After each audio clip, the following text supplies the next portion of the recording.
Hi, is everybody cold? Well, I'm going to warm it up a little bit today because I'm making some homemade hot sauce. Now, sometimes I ferment my hot sauce and sometimes I do a cooking version of my hot sauce. And that's what I'm going to do today. So these are some hot sauces here. Now, the Cholula, well, I just really like it. It's one of my favorite flavors of hot sauce.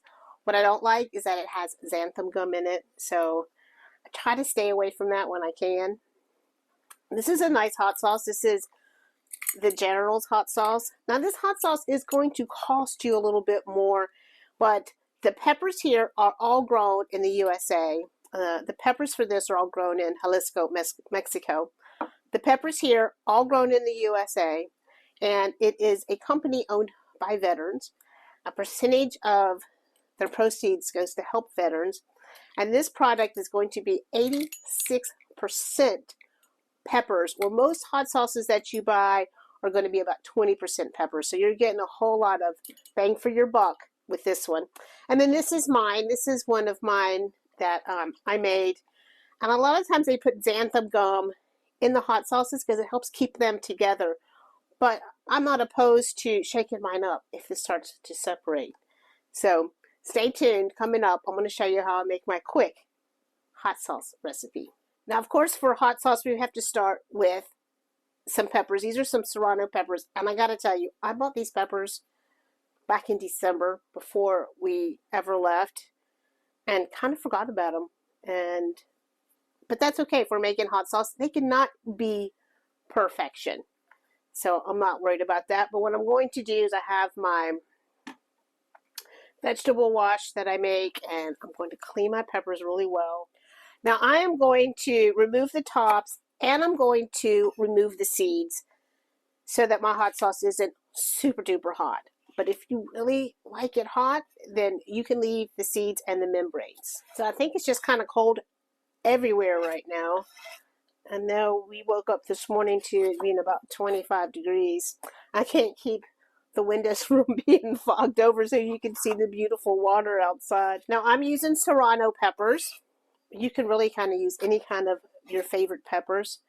In the summertime, when I can get to a farm stand and they have fresh peppers and they have the red jalapenos, I like to do a fermented version of hot sauce with those. And now we just want to give these a rough chop. And of course there's some seeds still in there, but that's okay. You don't have to get every single little seed out. Now if you're like me and you don't use gloves, make sure you wash your hands well before you touch your eyes or anything. So now for about 8 ounces of peppers, you want 2 to 3 cloves of garlic, just all rough chopped in your pan. And then we're going to do about a 1/4 cup water and a 1/4 cup vinegar. I use apple cider vinegar, and you want one that's at least 5% acidity. And then about a 1/2 teaspoon kosher salt. Now I always just kind of eyeball it, and I think that my peppers could use a little more liquid. So I like to start with that and then add a little more. And I'm just going to go with a little more vinegar, just so my peppers just start to float. And now we're going to put that on high. We're going to bring it to a boil, and then we're going to lower the temperature and let it simmer for 15 minutes. So now we have our 15 minutes are up, and I would not advise sticking your head over there and breathing because it will certainly take your breath away. I'm going to give this about 15 minutes to cool down, and then I'll be back and we'll puree it up. All right, now that our 15 minutes are up, I'm going to pour my peppers into my food processor. You can always do this in a blender as well. And now I'm going to add some honey. And this is going to have to be your preference as to how you want to balance that heat with the sweetness, if you want it a little sweeter or not a little sweeter. But I'm going to do 2 tablespoons of honey for mine. And now we want to really puree this, and we might have to add a little more water if it's too thick, but we're just going to turn this on and let it go for a good couple of minutes.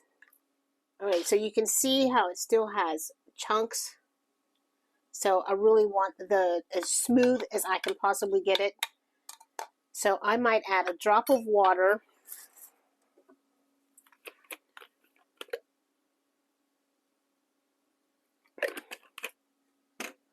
and then give it another minute or two. So I think I have this about as thick as, or pureed as I'm going to get it.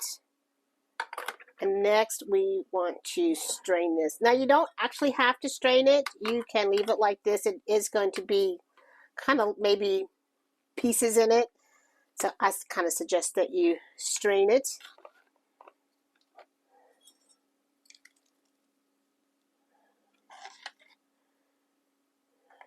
And that color blue, look at how beautiful that color is. And then just use a spoon and work it all through your strainer. Make sure you scrape underneath. So you want all of it. Now this is what we're left with, which is why you'd want to strain it, because you wouldn't want that in your hot sauce. Now some people say that they keep theirs in the refrigerator. I just don't. But if you feel like you want to keep yours in your refrigerator, that's fine too. But just make sure it's cool before you put it in there. Again, isn't it beautiful? So easy. So here we are, beautiful, fresh, homemade hot sauce with no surprise ingredients. Thanks for being here with me today. I hope that you enjoy your hot sauce. Leave me a comment if you have any questions about it. And until next time, safe cruising.